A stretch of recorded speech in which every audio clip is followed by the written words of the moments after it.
Welcome to the Pop Cult Podcast. Here are your hosts, Ariana and Seth. This is the Pop Cult Podcast. I'm Seth. I'm Ariana. And today we'll be looking at two new releases. A little later, we're going to be looking at Jeff Nichols' drama about motorcycle riders called The Bikeriders. But first, we're going to be talking about a recent new release from Shudder and IFC, In a Violent Nature. When a group of teens takes a locket from a collapsed fire tower in the woods, they unwittingly resurrect the rotting corpse of Johnny, a vengeful spirit spurred on by a horrific 60-year-old crime. The undead killer soon embarks on a bloody rampage to retrieve the stolen locket, methodically slaughtering anyone who gets in his way. And the conceit of this movie, as it was kind of advertised, was that the whole film takes place from the point of view of the killer. And fairly early into the movie, we realized that's not how the movie is going to work. And I would ask you if you think this is what they were trying to go for. They were trying to mesh slasher horror with slow cinema. They were trying to. Yeah, there was an attempt, and it's not as if like you're exclusively within his point of view all the time. But I think that's part of the problem, because if it had been camera behind Johnny and that was just the whole movie and it was in as many single takes as possible, that would have been an incredible piece of filmmaking, because it would be imposing these very rigid structures and making sure that you make the movie within them. Yes. And that's something that happens often, where a filmmaker like Lars von Trier, they and his little group did the Dogma 95 thing, where they were like, we won't make movies with light other than the natural light of the environment. There will be no soundtrack. Mm-hmm. And it's not something they stuck to for forever, but they attempted and made some interesting films out of it, where it's sort of playing with conventions of filmmaking. Yeah.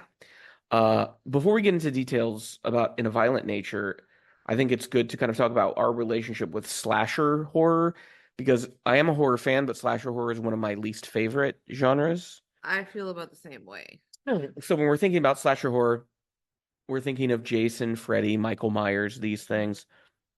Do you have any films of that kind that stand out to you as like, oh no, I like that one. I think that's a good one. Not really. There's none that makes me go like, man, I can't wait to rewatch this. Or I've never gone to you pleading about like let's watch the Freddy series.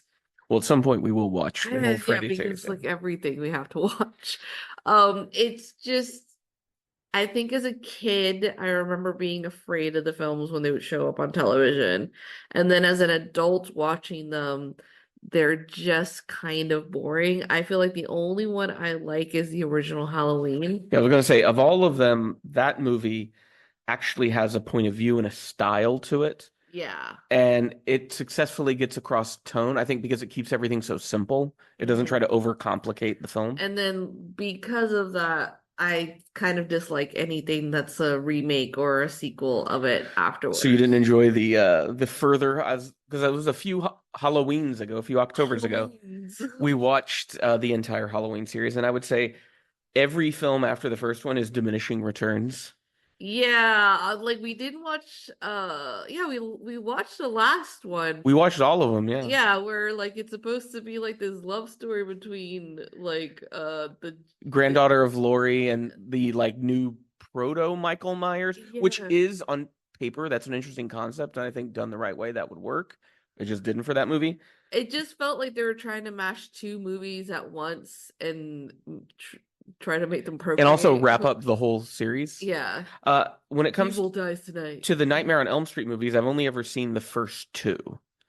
And then with Jason, I've only ever seen one Friday the 13th movie, which was Friday the 13th. Friday the 13th, chapter 4. It's the one we watched together with Corey Feldman, and it was god awful. Yeah. It was really bad. Which is really weird, because I have memories, but probably it's just like a lot of like YouTubers who've watched it is Jason and Manhattan. And I've even heard that's not very good.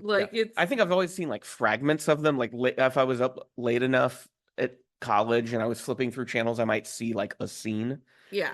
But of all of them, Jason's the one that's appealed to me the least, because there's so little to that character from what I can see. And so this was interesting. I'd say Jason is probably the closest to this movie, this Johnny character. Hmm. Um, I think the film does some interesting things with disseminating information about what's going on in the lore Hmm. that causes you to realize, oh, we're like watching the fourth or fifth movie in a series of movies about Johnny. That Johnny because there's like the park ranger who clearly has history with him. There's the stories that the teenagers tell or the young people tell each other I about like where Johnny came switch to from. young people Because they were the like in their teenagers were 30s. not like very convincing. Yeah, because like in the description it says when a group of teens, and I'm like, these people look like they have mortgages. What do you know? So he's clearly modeled after Jason because he wears a mask and he is disfigured. He's basically a corpse that keeps coming back to Yeah, life. exactly. So he's Jason. And I would say there is an interesting film to make that has this idea of let's make a slasher movie from the point of view of a mindless killer. So we never really know the other characters or his victims in any way.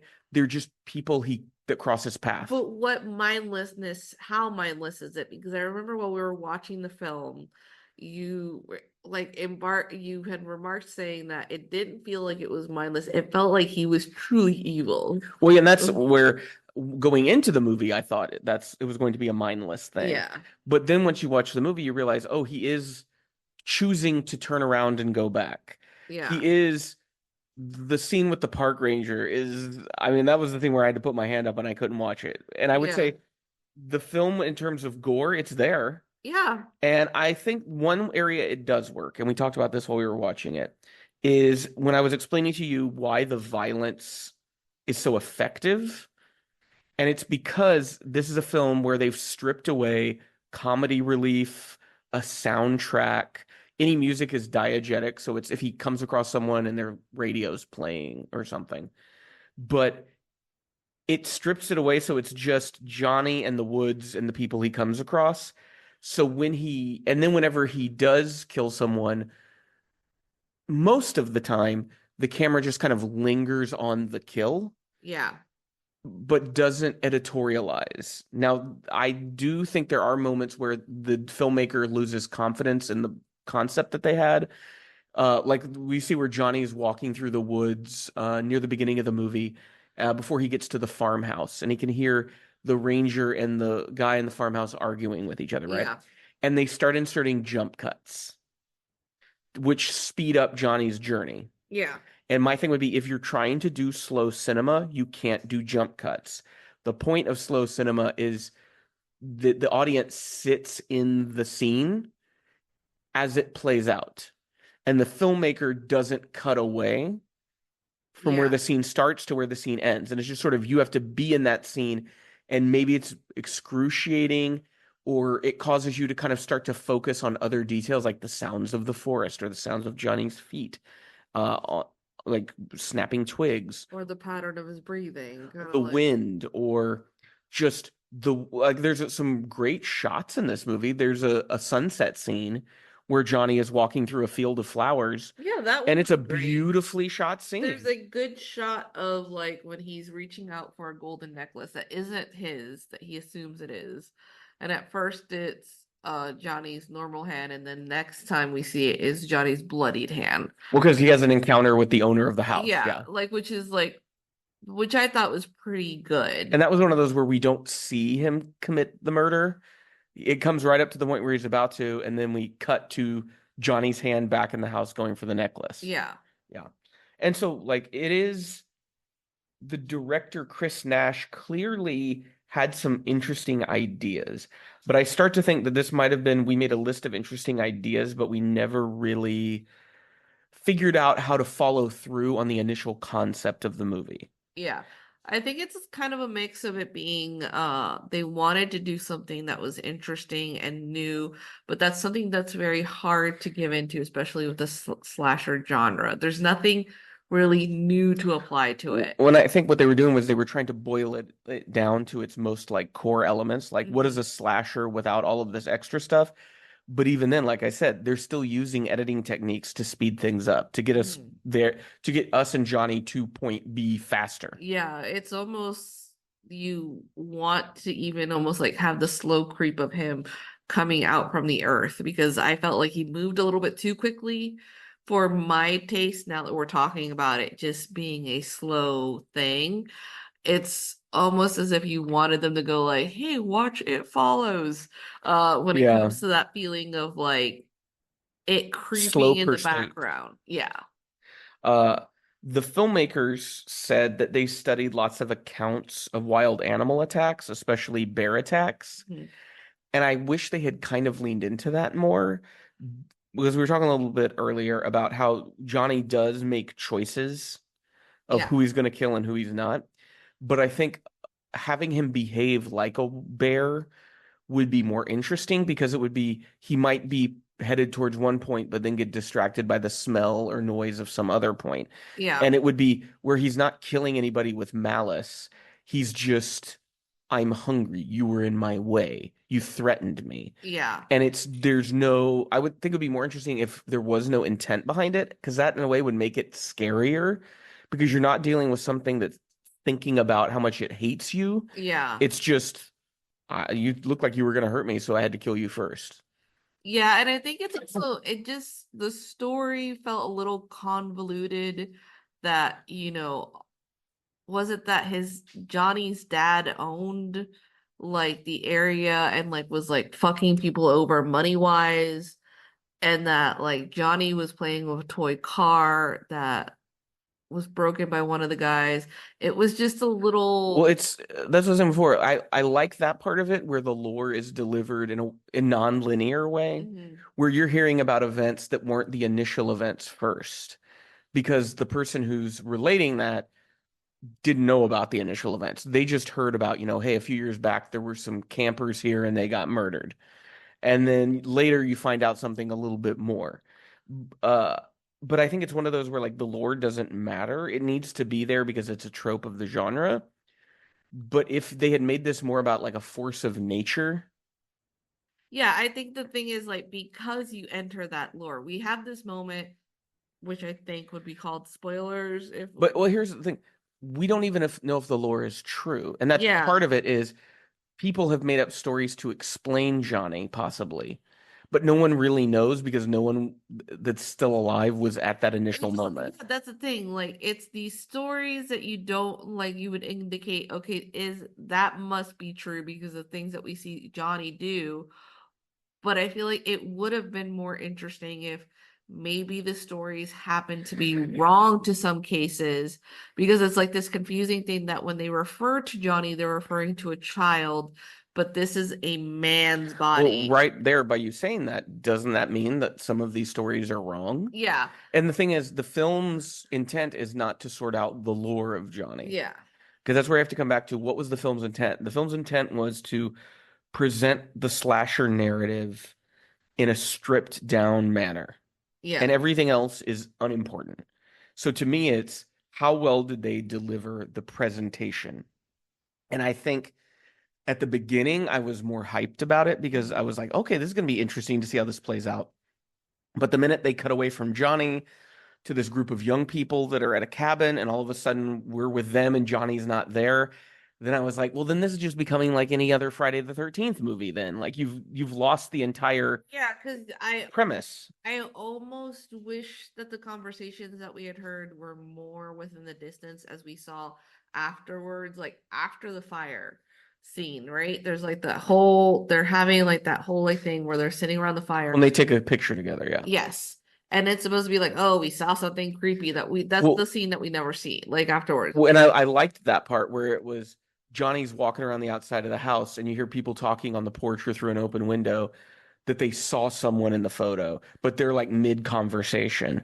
That was the stuff I was looking Yeah, for. I Yeah. like Yeah. those like him like getting snippets because then what it does in a fucked up way is being like, okay, now I understand why Johnny wants to kill these people. They're fucking annoying, right?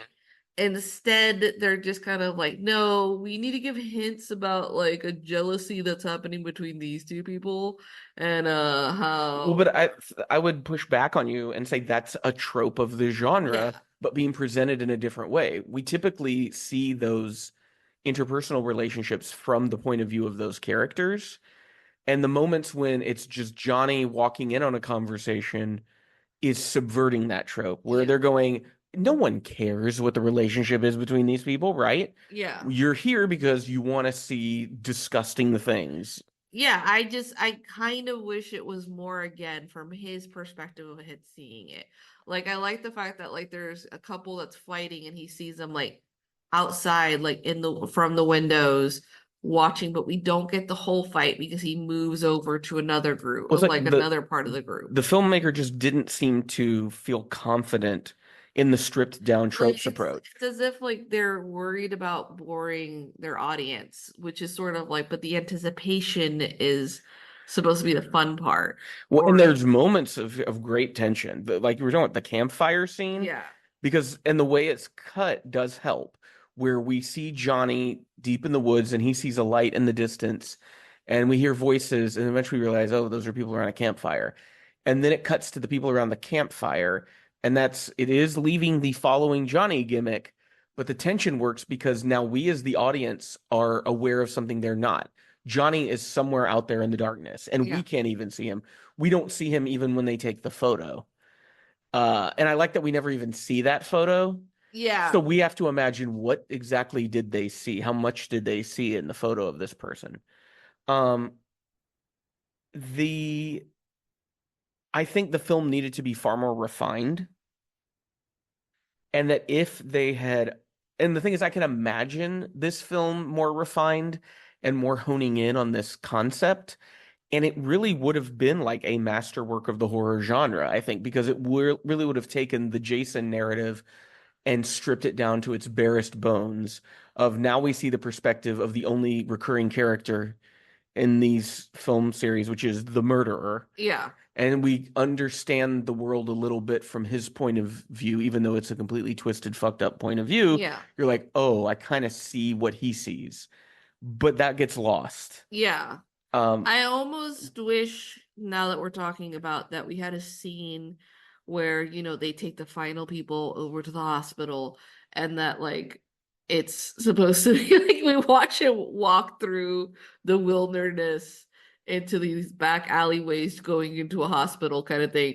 But it's supposed to be like how we don't know that it's been an hour or so. He's just like been just like mindlessly walking. well, it's kind of like the It Follows Yeah. monster. It just to see, never like stops. the different scenes because again that beautiful scene of like the sunset with him the flowers just walking, and it's supposed to be us having this weird moment that we're appreciating the beauty but then trying to understand that The he context. might not care, and he's also bloodied, and he's just like it's like an animal sniffing for blood for their next meal, and they caught it, and it's supposed to be this is the delicious meal that I want to have, so I need to follow it into the city kind of thing.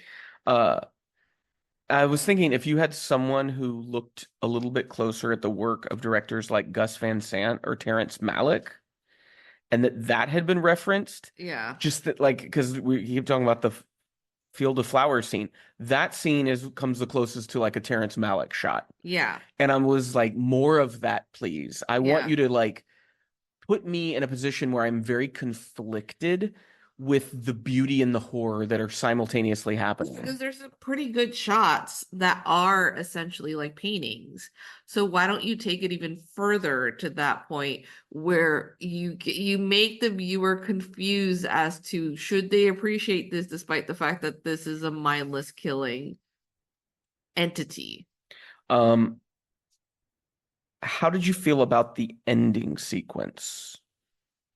Because that does a lot to push back against expectations in the genre, I think. The ending that he basically takes the necklace or No, we're just Chris. yeah.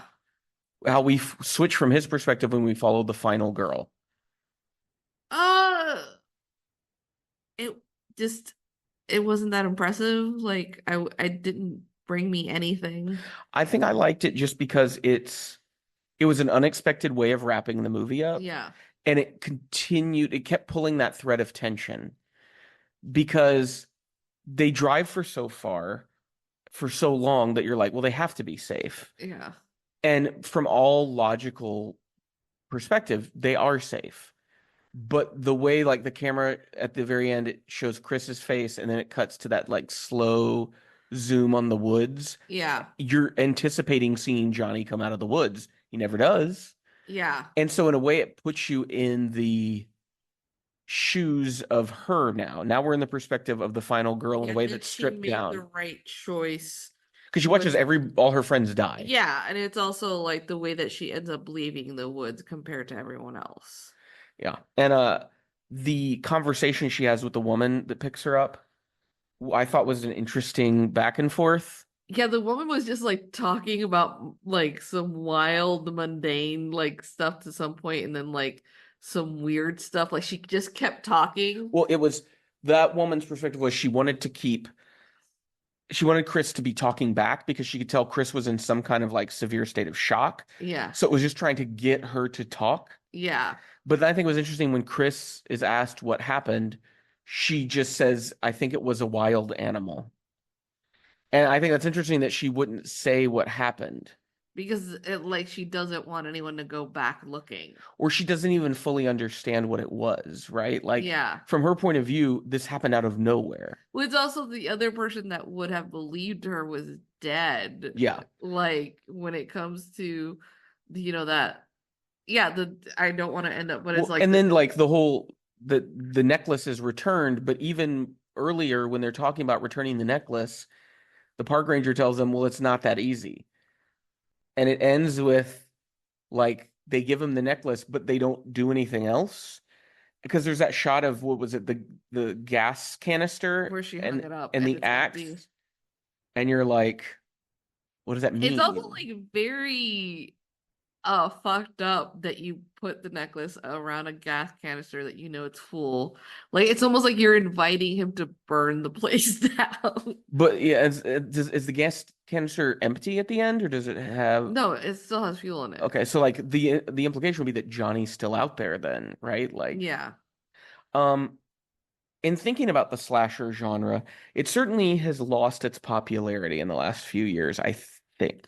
To a certain degree. There's also just Terrifier, I guess, is the new hotness, right? Like the what did you call it? The new hotness. It's just weird to hear you say that. Well, it seems to be something that a lot of people like, and from everything I know about it, that seems very fucked up that it's as popular as it is. Yeah, I think there is just reminds me of like the centipede stuff, like Human Centipede, like that I never bothered watching because like why? It just seems like what's intensified lately is just a general American bloodlust in media, where violence has to be like supremely gory, but then they'll throw like comedic elements, and those two tones do not set well for me. Well, that's why I appreciated the fact that there really wasn't any humor in this movie. I think it's almost like it's the theme park version of these movies, right? Yeah. It's the same as like the Marvel movies and the superhero movies.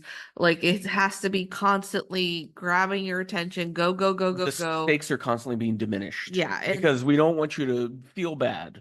Yeah. But it's like, but I'm watching a movie about a guy like slaughtering people for no reason other than they just happen to be in the vicinity. I think I should probably feel bad about that, right? Like that's not fun. That's a bad thing. What would you think can be done with the slasher genre at this point to make it interesting? I don't think you can do anything to make it interesting. Make it political.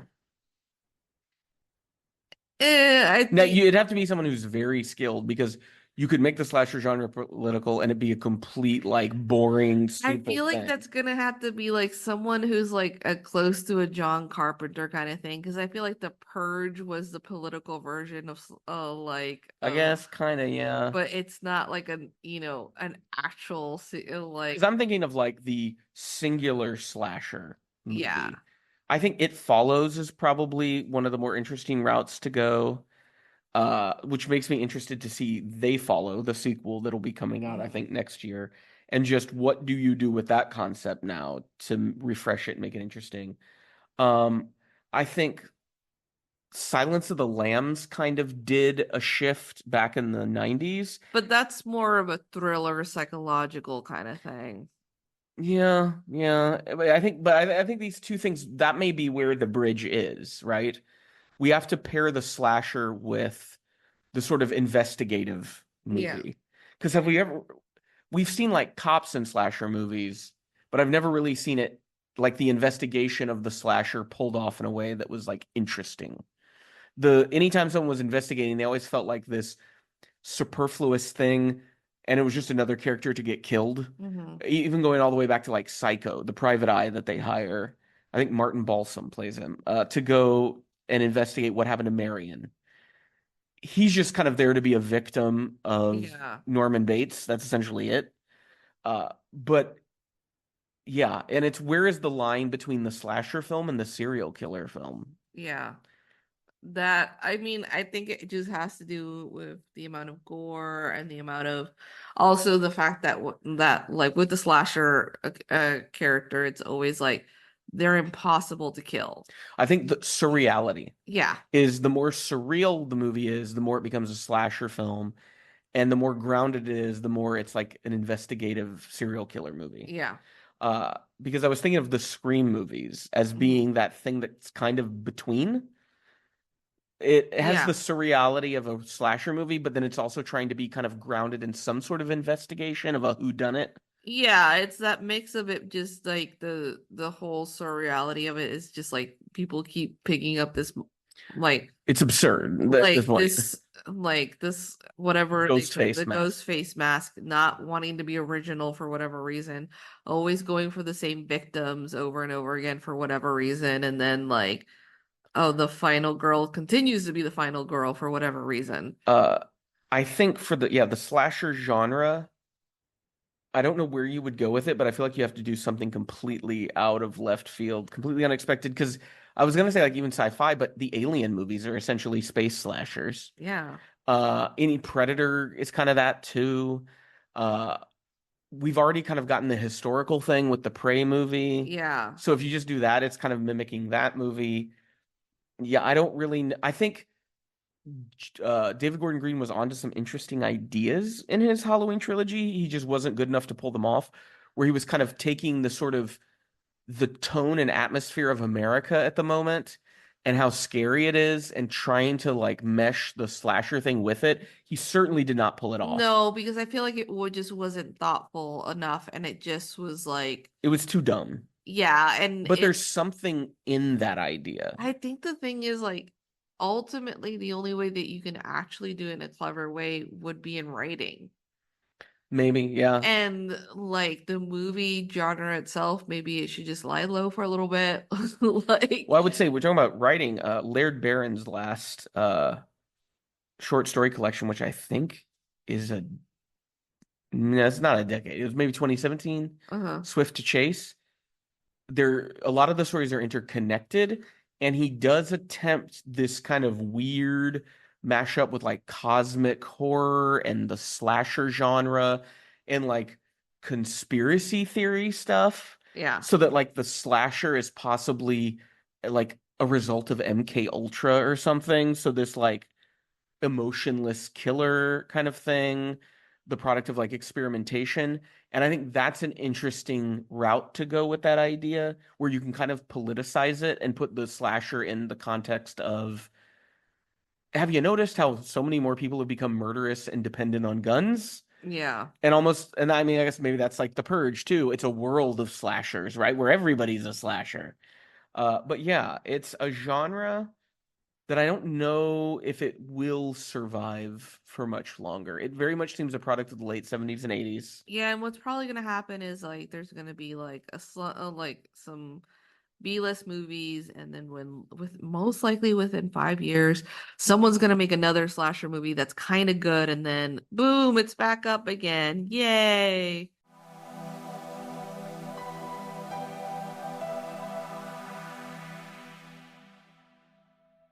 Over the course of a decade, a Midwestern motorcycle club evolves from a gathering place for local outsiders to a sinister gang threatening the original group's way of life. This is the latest film from director Jeff Nichols, The Bikeriders. So, Ariana, we have seen a few of Jeff Nichols' films before. We have not watched all of them, but he is a director that I would say I like. We'd previously seen Take Shelter, which featured Michael Shannon in the role of a man who potentially has mental illness and keeps having visions of a storm coming and like destroying everything. And he has the movie kind of plays around with uh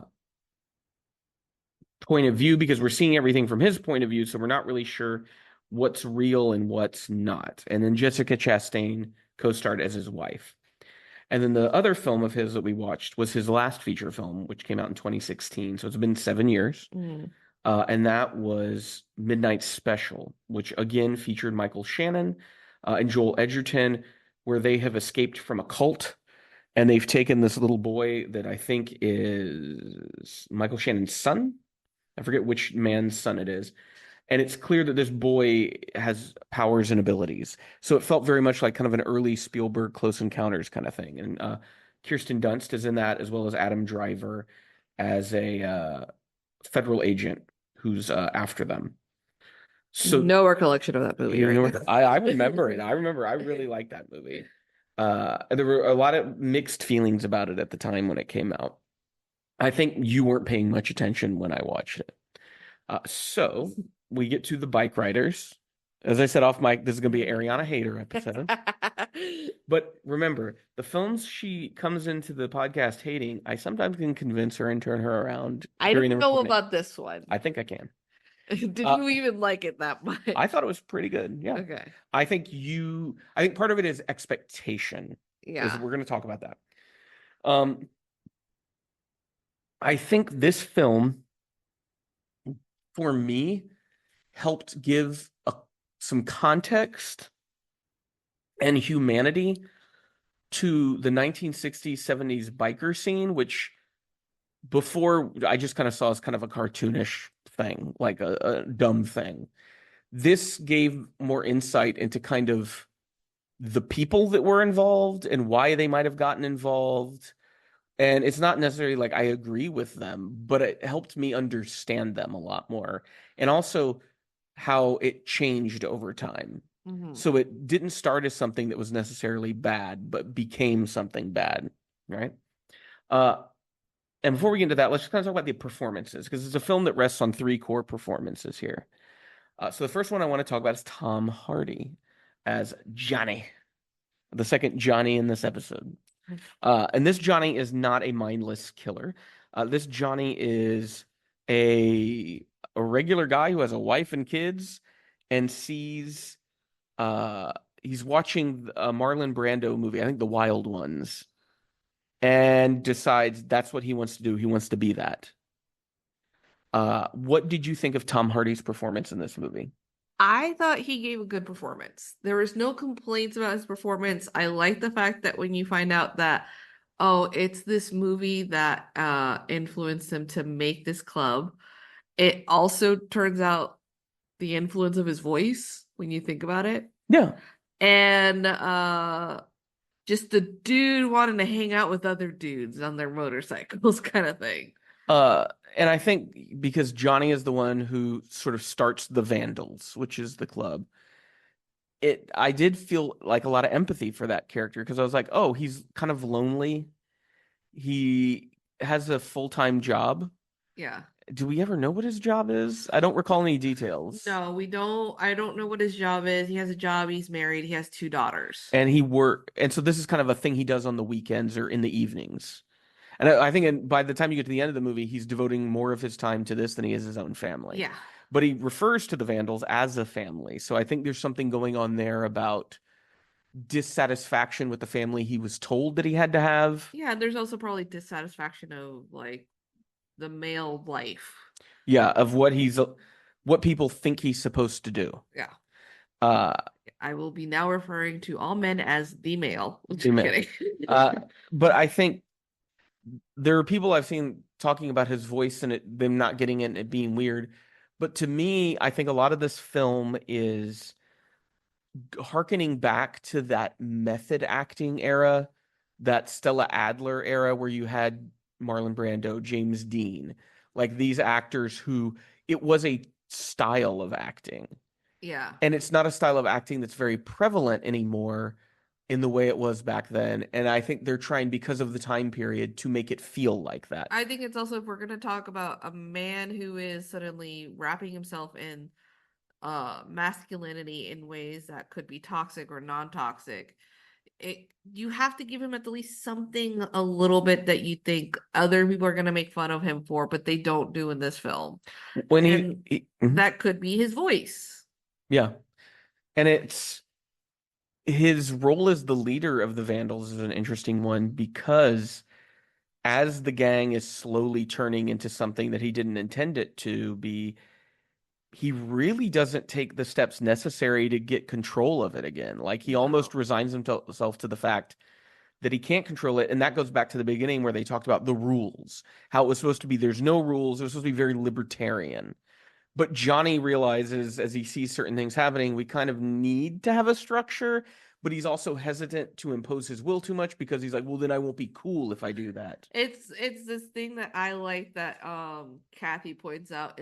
It's a ton of like outsiders who don't want to follow the rules are suddenly putting rules upon themselves. Yeah.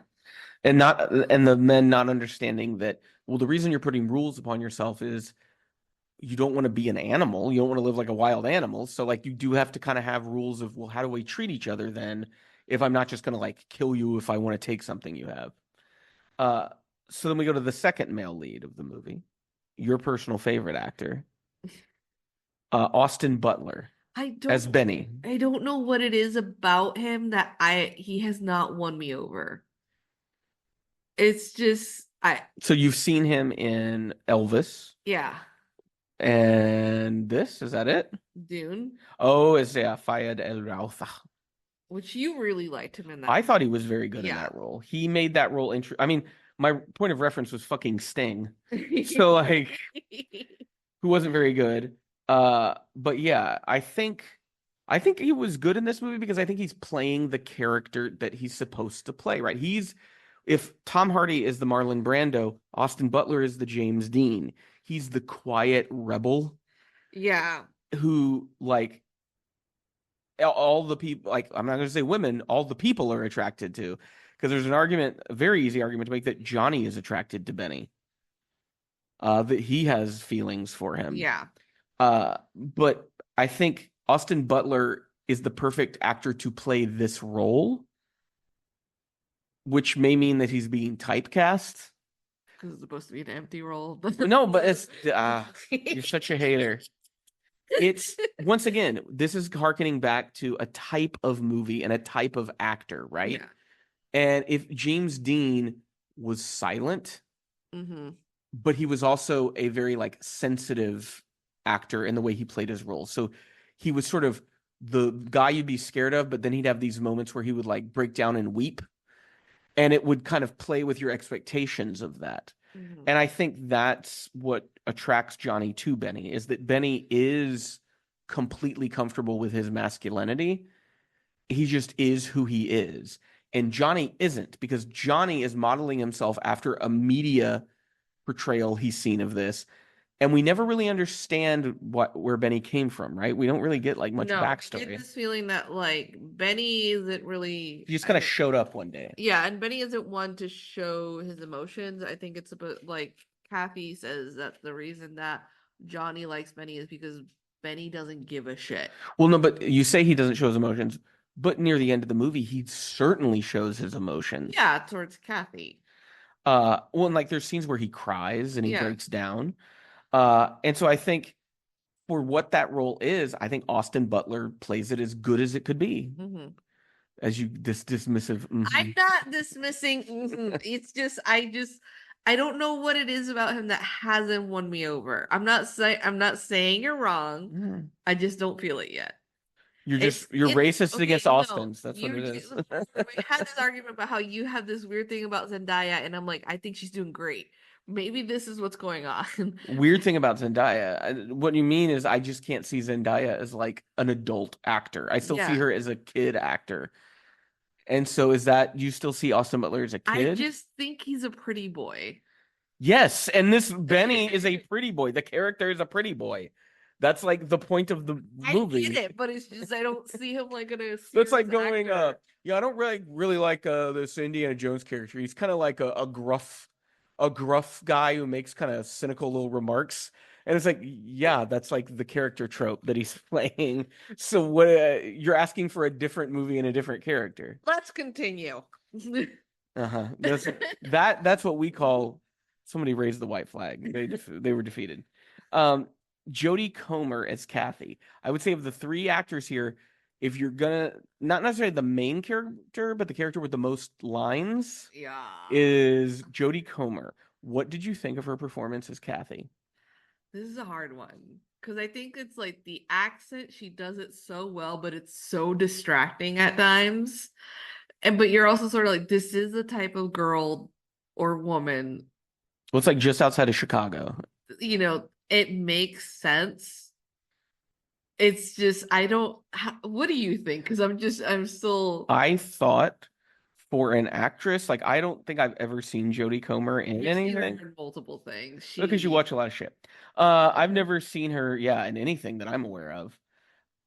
I would say as an actress and that she's is English. from Liverpool, nailed this role. I really loved the way that she moved her mouth.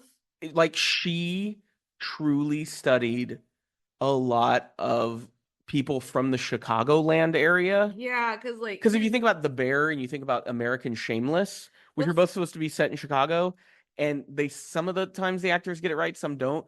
But like she nailed her it. mouth was great because I've seen her in other stuff. Normally, she does not move her mouth the way she does in this film, which makes her It's called like, acting. which makes her like less physically appealing to look at times because she's kind of talking from the side of her mouth, kind of Like like, she's not very delicate, yeah, but at the same time, that's very representative of the kind of women that she was living around in her yeah, community. Is there probably a lot of like Irish American, maybe Polish American, working class, very direct in the way they talk to you and not very sentimental. yeah. I think one of one of my favorite parts of this film is after she comes home after the first time she meets Benny and her boyfriend is waiting for her and she goes, those guys are idiots. I never want to see them again. Oh my gosh. Yeah. No, like we don't get a gist if she explains. It's just It's like clear she doesn't explain to him like who Benny is. like I love it. They're so stupid. It's like I'm not doing this again. Uh, but yeah, it's a movie that I think nails exactly what it was going for. I think Jeff Nichols is extremely interested in a region, which would be the American Midwest. I think that is a fascinating place for him, a fascinating setting. I think he thinks the people in the Midwest are very interesting people, and I think he's right. Because we get so many movies that are either set on the coasts or, in Florida or Texas. We talked about how, here in Europe, when people think of America, they think of California, Texas, Florida, and New York. Yeah. And how there are these interesting places in between where there are stories to tell there. Uh, and I think this movie, I don't think it's a perfect movie, and I certainly think there's places it could be improved, but it had me engaged from start to finish. I was interested in knowing where it was going to go. It continually surprised me in a lot of ways, and that it wasn't a movie that it wasn't fighting to have melodrama. It's not a melodrama. It's a very low-key drama because the things that are happening in the background with the Vandals, because we're getting this all from the point of view of a photojournalist who's kind of following the Vandals for a while, then leaving for a few years, then coming back. And the idea is that at some point he's going to take his photos and the audio recordings and turn them into a book, which is the book that I think it's a fictionalized version of the book that inspired Jeff Nichols. So we're getting stories told by the characters after the fact that they happened and in a non-linear fashion. So when we hear from Johnny, he might be telling us about something where we don't have a full context. I remember there was a few times characters made reference to a person or a place, and I was like, what is that? And then in like, a Kathy flashback later, she would talk about the first time they met blank or the first time they went to this place. And then you realize, oh, that's what they were talking about earlier in that scene. Yeah. But because the photojournalist asked her a certain series of questions, she's going further back to explain something. And I think I like that kind of ambitious, nonlinear storytelling because it forces you as an audience member to engage. And it also causes you to see connections that you might not if it was just a straightforward from A to B kind of movie. I think it's a very interesting examination of masculinity. Because at the end of the film, you realize none of these are powerful men. They're just broken men. Yeah. And they were broken from before they joined the biker gang. They were broken while they were members of the biker gang. And when everything falls apart, they are still broken. And the only person that's a true survivor in this movie is Kathy. And she and Benny's roles are subverted. She rescues him. Yeah. And at the end of the day, he's the silent one and she's the one telling the story. Yeah. And I liked that subversion there. That's not the way normally you would have the cool biker guy telling his story, right? He never tells his story. It's always either Kathy or Johnny. And those are the two people that were the most in love with Benny. Mm-hmm. And so I like that he kind of remains an enigma at the end. And the one thing we know about him is that he ultimately agreed with Kathy that he needed to leave. Yeah. Now that I've kind of told you what you should think about the movie, how do you feel about what I've presented you with here? I think part of me almost wished that like Kathy had a companion as to like when it came to the women of the group to bounce back certain stuff. There was like a mention of how like especially at the very beginning, Kathy's like, I was never with a guy that was like Benny. How many times I had to go to jail to bail him out, how many court stuff. And I kind of so part of me was like, all right, we're gonna see these tidbits of her having to go get him at the court or just being like because the question for me there would be what would be interesting about seeing that? I think to me is just sort of like how even though she keeps being like, this is bad for me, this is bad for me, well, how she's just roped up of like because of her love for him, right? And I think also just seeing maybe like a wife persona that like was kind of like either because like it was very interesting because how she talked about the other women, like she talked about Johnny's wife, like Johnny's wife did not care if you looked at him, like she was just like very nice, and everyone else either felt like they were single dudes while she was kind of hinting that like well, there were some that had like women with them that were like yeah. there was like an Asian woman that kept showing up with Bruce, Yeah. who was kind of like Johnny's second in command. Yes. And so it's kind of like, what were the sacrifices that the women were making by being with men like this? And we don't. Well, that's a different movie. I know that, but it's just, this is what I'm saying. Like, it's like from what you're hearing it from Kathy, but you almost want to hear like someone else remark on it. But I think you're missing the point of the movie, though. I'm just saying. And I know what you're saying, but I think you're forgetting. This is a movie about the triangle between Benny, Kathy, and Johnny. Yeah. That's what the movie's about. All these other characters are there to add flavor, to add depth to the world. But if you boil this movie down to what it's about those three people. In particular, it's about who will save Benny. Will it be Johnny or Kathy? And it's also about how these biker personas they have are just that. They're false personas they're wearing. Mm-hmm. Because when we see one character die in just a regular car accident, someone's backing out of their driveway, and he's going too fast on his motorcycle. He hits him and he dies. Yeah. And it's taking away the mystique Like and the bad boy persona that we were seeing, especially through Benny, because it but looked like Benny is just a broken man. And like at yeah. the end, it's Benny's just a guy sitting in his backyard, probably grilling with like the neighbors. And it's just sort of Benny doing the biker thing was just Benny trying to find something in this world that had meaning to it. And he thought, oh, being part of this group gives me meaning in my life. But the problem was that Johnny never sees Benny as a person. Johnny sees Benny the same way he sees Marlon Brando, as this kind of Thing to aspire. it's the like was it Aristotle talked about the forms? It's Benny as like the biker rebel. And Kathy looks at Benny and sees a human being. I think it's also when we think about it, is also the consequences of Johnny's actions, right?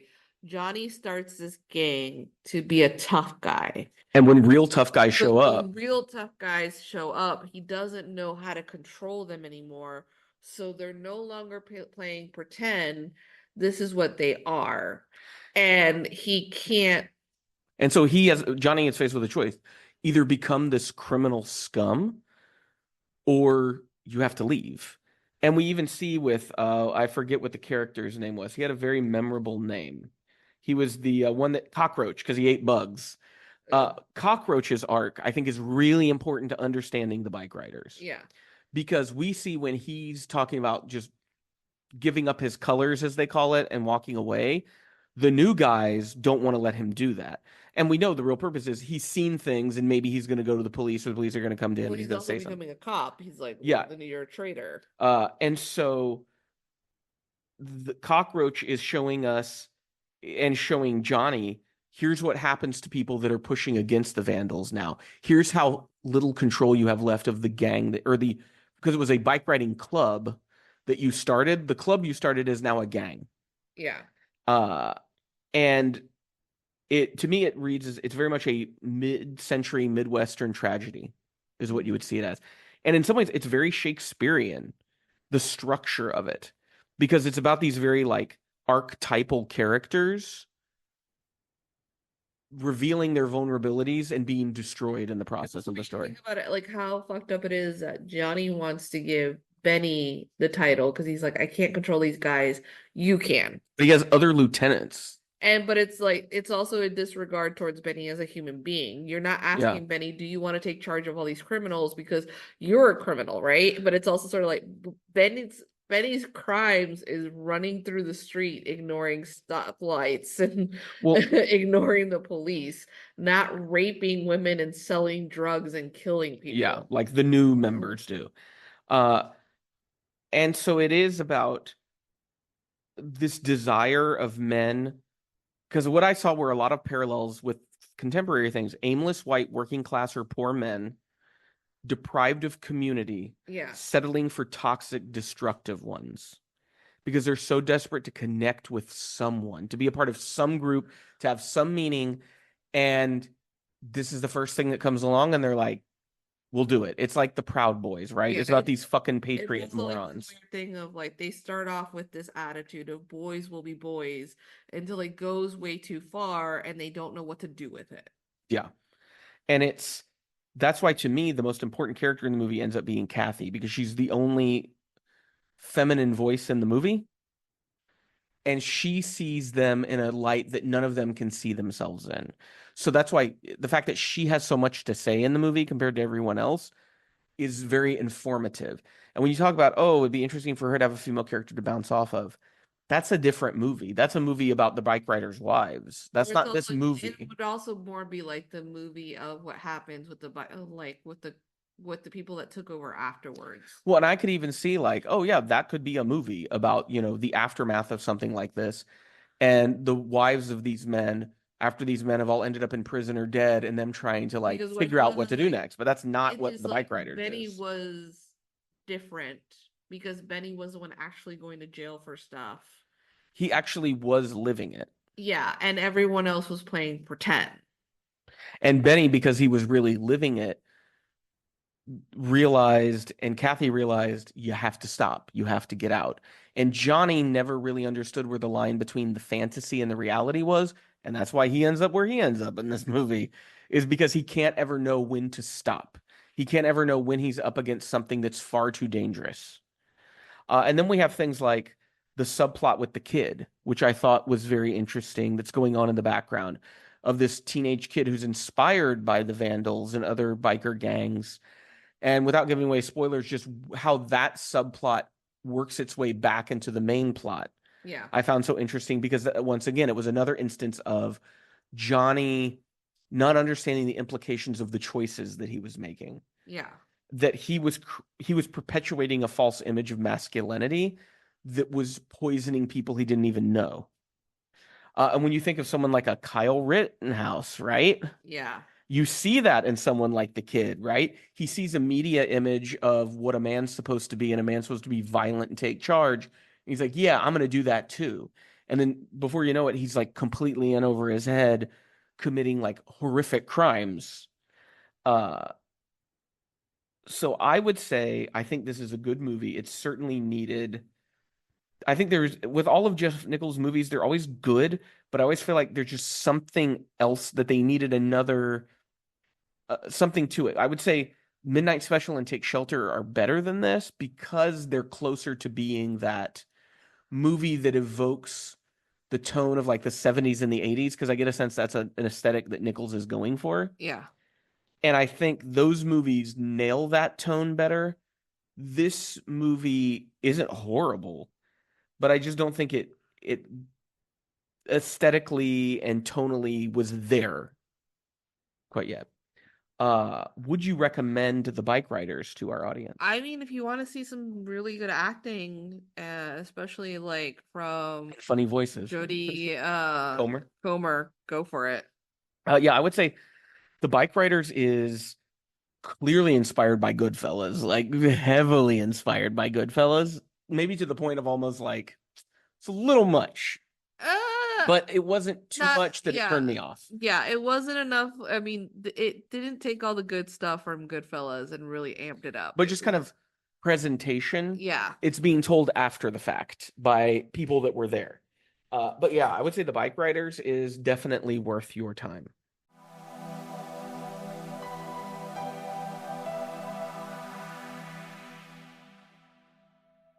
Well, we hope you enjoyed this episode of the Pop Cult Podcast. Make sure to check our show notes for all the important links, including to our blog, popcult.blog. Make sure that you are subscribed to be notified wherever it is you listen to podcasts, so you'll know when our new episodes are live. If you visit popcult.blog right now, you're going to find a lot more reviews for a lot more things. One of the things we've been doing here in July is Ernest Saves the Summer. We're watching through all of the Jim Varney Ernest movies, and we'll be finishing those up this coming week with the last 3 films: Slam Dunk Ernest, Ernest Goes to Africa, and Ernest in the Army, and they are all as terrible as they sound, and we'll talk about that more in the reviews. Make sure that you support us on Patreon. There are different reward levels for you to pick from, depending on how much you're able to spend. Speaking of our patrons, I want to thank Becca and Matt, who both donate at the $10 Writers Room level. With that, they get to pick a movie every month for me to watch review. You can add your own thoughts to those reviews if you're at that tier as well.